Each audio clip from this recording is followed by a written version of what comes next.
ನಮಸ್ಕಾರ ವೀಕ್ಷಕರೇ, ಇವತ್ತು ನಾವು ನಿಮ್ಮ ಮುಂದೆ ತಂದಿರುವಂತಹ property 3048 west face north door ಇರುವಂತಹ ಪ್ರಾಪರ್ಟಿ. ಇದು ಶ್ರೀರಾಮ್ಪುರ ರಿಂಗ್ ರೋಡ್ಗೆ ವಾಕಬಲ್ ಡಿಸ್ಟೆನ್ಸಲ್ಲಿರುವಂತಹ ಒಂದು ಡೂಪ್ಲೆಕ್ಸ್ ಮನೆಯ ನಿಮ್ಮ ಮುಂದೆ ತಗೊಂಡ್ಬಂದಿದ್ದೀವಿ. Living hall, TV cabinet, pooja room ಕೂಡ ಇದೆ. ಅದು ನಾರ್ತ್ ಫೇಸ್ಗಿದೆ. ಹಾಗೂ ಒಂದು ರೂಮ್ ಇದೆ. ಆ ರೂಮು ವಾರ್ಡ್ರಬ್ಸು ಮತ್ತು ಟಿವಿ ಕ್ಯಾಬಿನೆಟ್ ಹಾಗೂ ಫಿಕ್ಸ್ಡ್ ಕಾಟ್ ಮಾಡಿದ್ದಾರೆ. ಅಟ್ಯಾಚ್ ಬಾತ್ರೂಮ್ ಇರೋದಿಲ್ಲ ಇದಕ್ಕೆ. ಮಾಡ್ಯುಲರ್ ಕಿಚನ್, ಡೈನಿಂಗ್ ಹಾಲ್ ಹಾಗೂ ಫಸ್ಟ್ ಫ್ಲೋರಲ್ಲಿ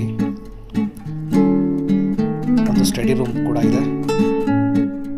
ಹಾಗೂ 2 ಬೆಡ್ರೂಮ್ ಕೂಡ ವಿತ್ ಅಟ್ಯಾಚ್ ಇದೆ, ವಿತ್ ವಾರ್ಡ್ರಬ್ಸ್ ಆ್ಯಂಡ್ ಅಟ್ಯಾಚ್ಡ್ ಬಾತ್ರೂಮ್ ಕೂಡ ಇದೆ.